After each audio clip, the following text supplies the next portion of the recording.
When you're ready, Sam. This is James Harshman with Harshman CE Group. Can you hear me okay? Yes. Very good. I have Sam Carroll with me, and we're here via laptop.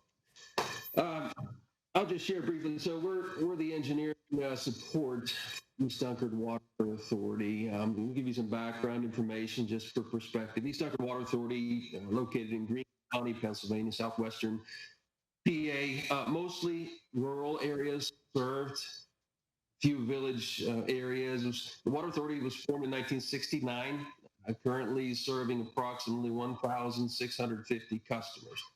250 miles, give or take, of water lines, approximately 76 square miles of service area.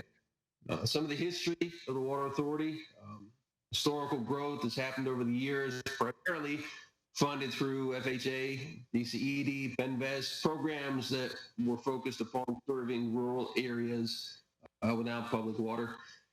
2012, one of the most recent major improvements, the plant was entirely upgraded at that time. I also make note that it is a relatively new water system, having been founded in 1969. Almost all of the water lines are plastic.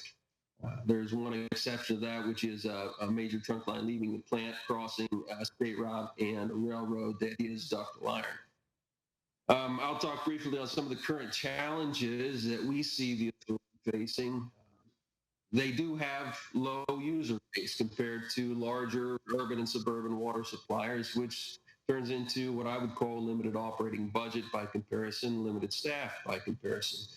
Add that to the challenge of, in many cases, very long service lines in rural areas, large geographic service areas due to the rural nature. And I would call it piecemeal growth over the years as we look at it now without comprehensive planning and put the system in the position we face today. Now, the plant, by all indicators, is operating perfectly. All of the water quality measures and parameters are functioning swimmingly at the plant. But what we see from an engineering perspective is the distribution lines are very challenging. We have seen turbidity issues, as was testified to, oftentimes whenever there's a line break or fire hydrant use or some agitation to the distribution system.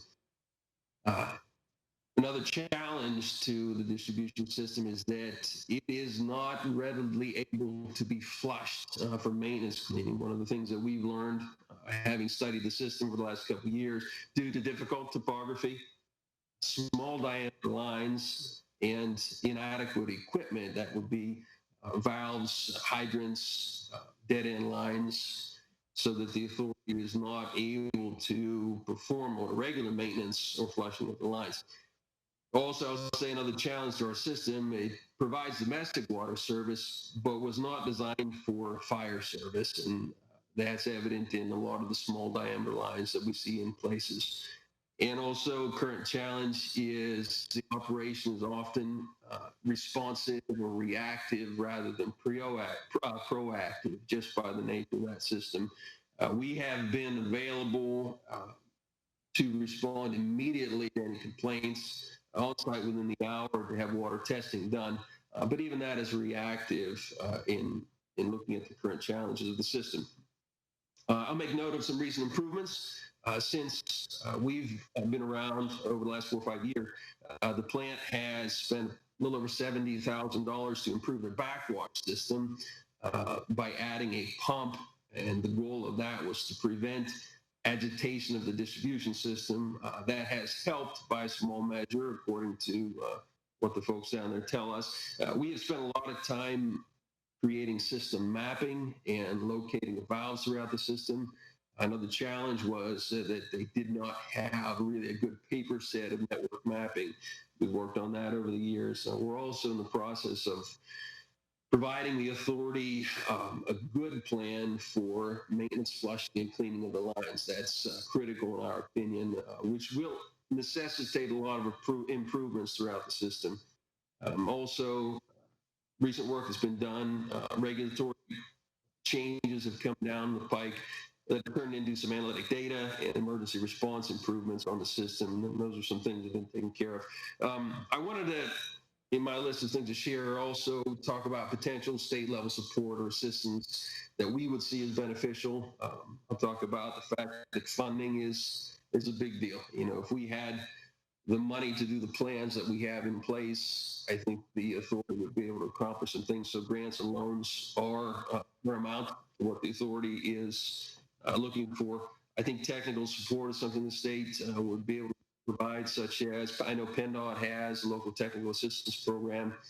I think small rural water authorities could do well to have some of that, as well as financial planning support, public relations, communications, all that support at the state level we would really appreciate. And also I want to make note that, as the engineers to many smaller rural municipalities and authorities, I think there's great value to these entities of small, local, rural authorities, if I use that all together.